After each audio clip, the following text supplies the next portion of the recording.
મહારાષ્ટ્રના નંદુરબારમાં બર્ડ ફ્લૂનો કહેર જોવા મળ્યો છે।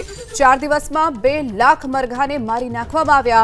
બર્ડ ફ્લૂના કહેર બાદ 8 લાખથી વધુ ઈંડા નષ્ટ કરી દેવાયા છે। નવાપુરમાં અનેક પોલ્ટ્રી ફાર્મમાં મરઘીઓ બર્ડ ફ્લૂથી સંક્રમિત થઈ હોવાનો ખુલાસો। નવાપુર નંદુરબારમાં ચિકન ઈંડાના વેચાણ ઉપર રોક લગાવી દેવાઈ છે।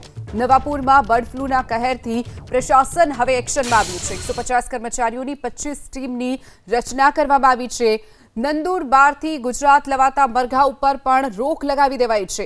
રોજ 80,000 મરઘી અને 10 લાખ ઈંડા સુરત આવે છે।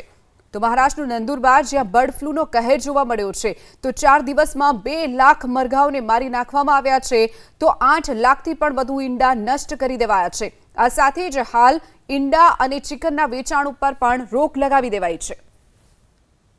30 अप्रैल को वो सैंपल्स बर्ड फ्लू के लिए पॉजिटिव आए हैं कुछ फार्म्स के।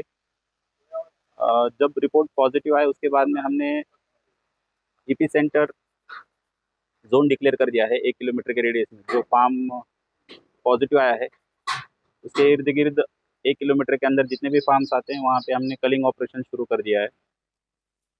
कलिंग ऑपरेशंस जो शुरू हुए हैं 1 मई से, उसमें अब तक लगभग 2 लाख से ज़्यादा पोल्ट्री बर्ड्स हमने कल्ड किए हैं।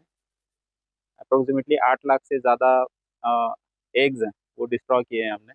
જે ઉચ્છલ તાલુકામાં 3 પોલ્ટ્રી ફાર્મ છે, જેમાંથી જે સૌથી નજીક પોલ્ટ્રી ફાર્મ છે જેમાં હાલમાં કોઈ મરઘા નથી, તથા જે બીજા 2 પોલ્ટ્રી ફાર્મ છે તેમાં કોઈ એબનોર્મલ મોર્ટાલિટી એટલે કે જે બર્ડ ફ્લૂમાં મોર્ટાલિટી જોવા મળે છે એ આપણને જોવા મળેલ નથી।